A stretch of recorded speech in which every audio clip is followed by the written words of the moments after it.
Well, good evening, DirtFish friends, and welcome to our end of day review, the first proper day here at the Safari Rally Kenya, and what a day it has been. We've seen drama aplenty, fish aplenty, suspension damage. We've seen all sorts out there in the stages, and well, we're going to do our best to analyse it for you, and who better to talk to than the boss of M Sport, Malcolm Wilson. Malcolm, not you. Malcolm, it's an absolute joy.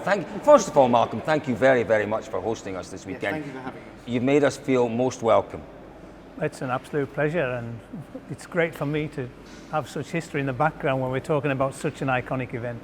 It is the perfect backdrop, really, isn't it? The Colin's winning car in the background. But Malcolm, what a day we've had out there. Is it a day that we expected? Did we expect to see all of that drama that we did see? Well, certainly from what I've been hearing about the event, I certainly didn't expect to see what I've seen today unfold in front of my eyes, to be honest. It's been quite remarkable.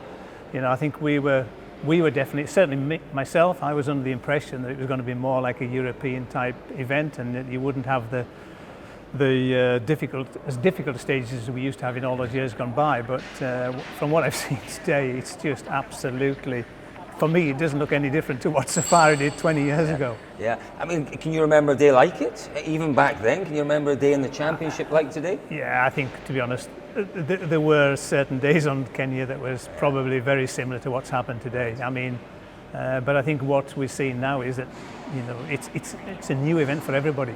So nobody really knows how to approach it. And of course, we've seen the mistakes, the errors, and the things that have crept in. Well, David, I was just going to say that, Colin. I think you've hit the nail on the head there. I think we have a generation of drivers who don't know how to approach this event, do they? I mean, you know, we saw Ogier go quite hard this morning, and even a guy with his experience, maybe he still went too hard in that long state. How do you prime your drivers for this sort of event? How do you prepare them? Because it does require a massive change in mindset. And as you say, we've even seen everyone struggled out there today. Really, everyone has struggled, apart from perhaps Malcolm's drivers. How do you prepare them for that massive change in approach and style? Well, I think we are fortunate, of course, that we've got the experience here of the old event as it was. And I mean, you know, it was very clear to my guys that you need to finish this rally. Because this rally is going to be in the championship, I believe, for the next 2-3 years. And knowing how difficult the conditions are, then it's vital to get that experience. You know, the guys that have lost the first day today, they will pay a price for that, maybe, you know, even next year or the year after. So the priority for certainly to our two guys is, you know, you need to make sure to finish. And if you're 20-30 seconds down, it probably doesn't feel nice as a driver, but if you see where they're lying now, and there's still going to be a battle ahead. And I'd have to say, well, we were going to start with talking about Toyota, but let's start talking about your boys, because they have had such a good and strong day out there. You know, both Adrian and Gus, relatively trouble-free. And what impressed me in particular about Gus was that he kept his head. And we've seen Gus, it's fair to say, losing it in previous rallies. But I think the first stage, he was 30 seconds down. He was a minute down after a couple of stages. But he knew what he was doing. He knew that he was doing the right thing, keeping the car in one piece. It was impressive. Yeah, no, I mean, he's got a really good game plan now, and of course, I think we've all seen the benefit of bringing Chris into the co-driver's seat with him. And again, here, you know, Chris has obviously worked with Petri, knows what you need to do on this type of event. So very clear game plan, as I say. He didn't get frustrated, which he probably would have done previously by being that far off the pace. So again, it's all part of the learning process. Unfortunately, WRC, it's like that. It takes a long time, because at the end of the day, with it being such a rally like it is, you know, you can then pick a stage later on if you are getting into a bit of a battle. But we feel it's more important to preserve your car, keep everything in good condition. Because, you know, this rally is not going to be, I believe it won't be won by a few seconds. Yeah. Adrian Fourmeau as well, disciplined drive from him, because he showed real intelligence through some of the really rough and tough sections. When he sensed an opportunity, my goodness me, once again he showed us some great pace. Great pace, and yeah, I mean, you could see even when he came to the rough sections, you could actually see him slowing down on TV, just again preserving the car. But you know, he's been great as well, because he spoke with Francois Delacour, he spoke with Sebastian Loeb, just how best to approach the rally. So, you know, apart from us trying to give him the right direction, he's also using his own initiative and speaking with people who have done the event in years gone by. We saw him in I think it was the long stage this morning, wasn't it, where he dropped over a minute, and I think he kind of felt that he'd actually gone a bit too slowly through there. But then on the stage after, he was absolutely bang on it, and that demonstrates that he can incrementally raise that pace and control it. Yeah, no, you're right. I think he, you know, well, obviously he didn't want to make a mistake either on the long run, but I think he obviously. He started, you know, he very quickly gets to understand how far you can push the car and what the limit is and what the punishment. So, you know, obviously the next stage was a little bit smoother as well. So that gave him the confidence to go a bit quicker. Your boys have done a great job out there. They've really set themselves up nicely for a potentially a good result here. But let's move on. We started to talk about Ogier.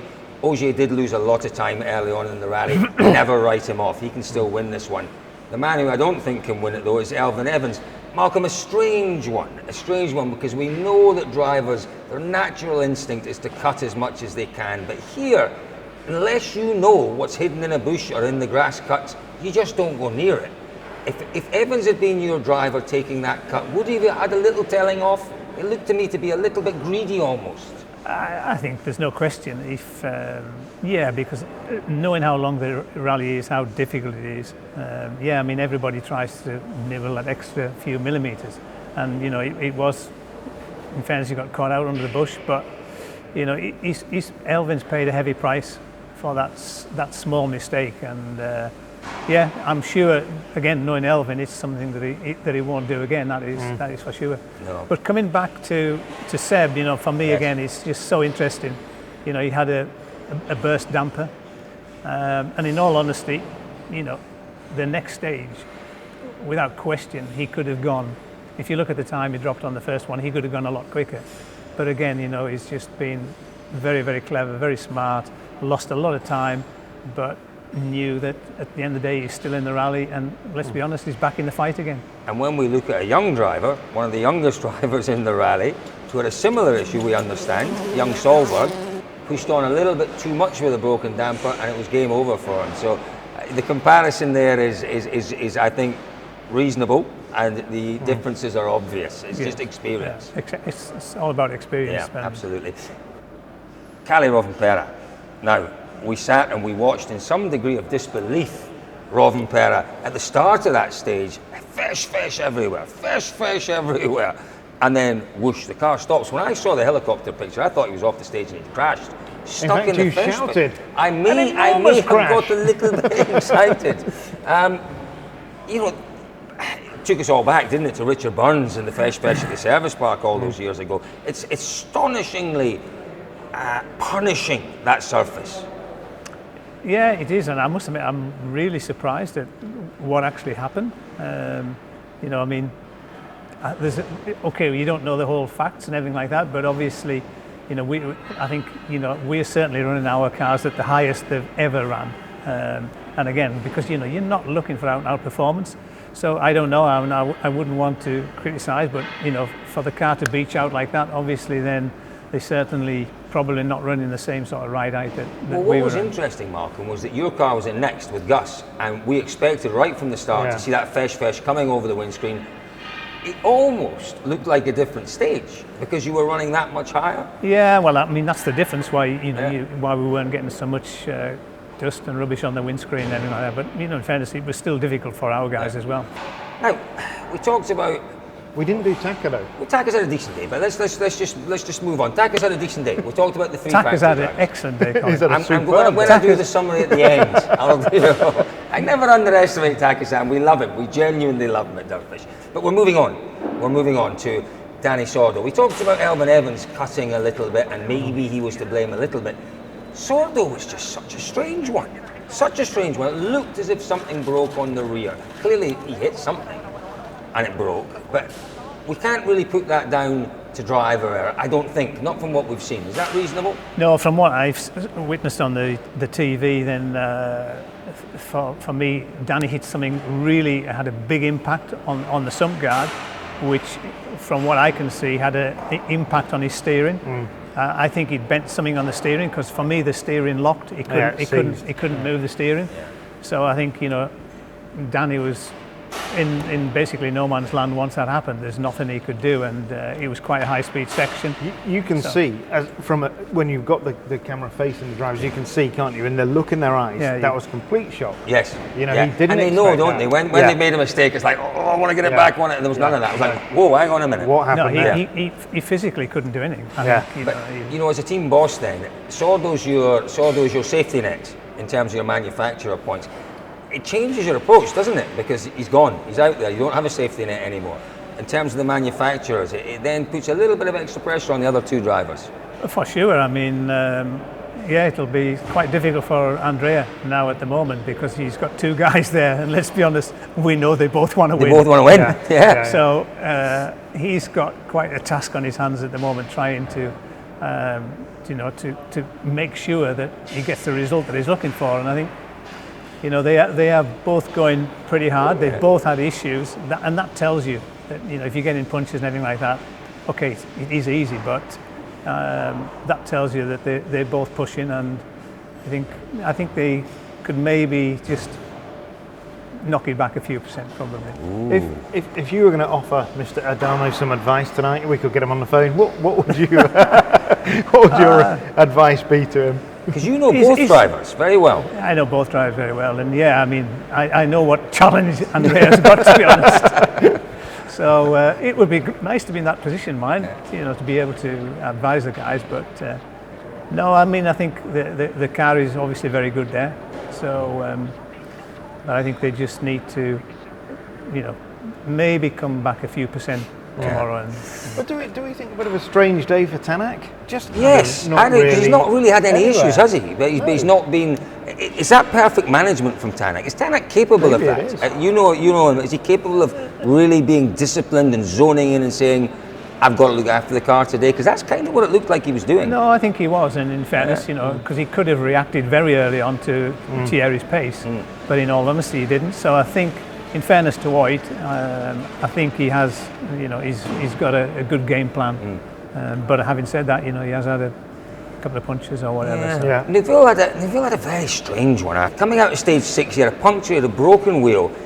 Then between 6 and 7, seemed to have some sort of engine issues. He had to work hard. At the end of 6, he did mention that he was struggling with power, didn't he? Right. It was a very strange one. But he worked really hard, and you'd have to say fair play to him. You saw that car leaving stage 6, billowing smoke. And you thought, no way, it's not getting through stage 7. He worked really hard to get it through. He's worked really hard on a few events, hasn't he? He has. So, who else have we got to talk about? We have got to talk about Prokop. You wanted to talk about Prokop. Big crash. Big shot. Sorry, Malcolm. Do you want to talk about Prokop? Yeah, it's a great shame, because I mean he was doing a great job, and it was certainly would have done us a lot of good for Martin to get a good result with the Fiesta. And looking really good, but again, just got caught out, high-speed section. Unfortunately, quite a big shunt. Fortunately, they're both okay. That's the main thing. But I'm pretty confident he won't be continuing in Rally 2 tomorrow. Oh, what a shame! What a shame, folks. I tell you what we're going to do. We're going to run you through the top 6 at the end of stage 7. And the end of the first proper day here at the Safari Rally Kenya. So leading at the end of day 1, it is Terry Neuville. In second place, it's Katsuta-san, just 18.8 seconds off the lead. Oyt Tanak is in third place, 55.8 seconds behind Neuville. Sebastian Ogier remarkably up to 4th. Gus Greensmith sitting in a solid 5th. And Adrian Formeau, he rounds out the top 6. Malcolm? You chastised me for not mentioning Katsuta-san. How wrong I was. What a day he's had. He's had an incredible day, and I think he was equal fastest with Sebastian on the last stage, the last one. And you know, don't forget, I mean, I think he had to do some mechanical repairs as well. I think he had a water leak as well. So you know, he's not only done a good job on repairing his car and looked after the car, but he's in a really strong position now. He really is. Tomorrow, what do you want to say, David? Normally we would do one of my stories. We're not having one of your No. We've got Mr. Wilson to listen to. Exactly. But we were talking earlier about Taka-san fixing that radiator issue and putting some water in. you must have had some interesting issues with radiators. Where's been your most inventive way of finding some water? Finding water? Yeah, for the radiator. David, you've talked about that earlier. Did you ever piddle into a radiator, Malcolm? Is what David is That's saying. what Robert Reed did that in Cyprus. But I mean, you remember people getting water in their crash helmets and everything. Bottles of beer, Thierry Neuville. Yeah, I was just going to refer to the Corona one with Thierry in Mexico. But you as a driver, you... No, I don't think I've ever had to... No. You weren't a crasher, were you? I'm sorry, but I have to correct you there. I cannot sit here and let you say that, because I think occasional one. Everybody knows that is not the truth. Folks. I had my fair share of accidents. But you always kept the radiator intact. Folks, thank you very much. It has been a wonderful opening day here at the Safari Rally. Malcolm, a big thank you once again for coming and joining us this evening. Invaluable insights. Thank you very much. We'll see you tomorrow. We're still here tomorrow, by the way, Malcolm. We're not going anywhere. Well, I'm still here as well. Hopefully, folks, you won't go anywhere. DirtFish.com is the place to be. If we have a day tomorrow like we've had today, I'm going to have to find some Valium somewhere. Folks, thanks for joining us on DirtFish.com.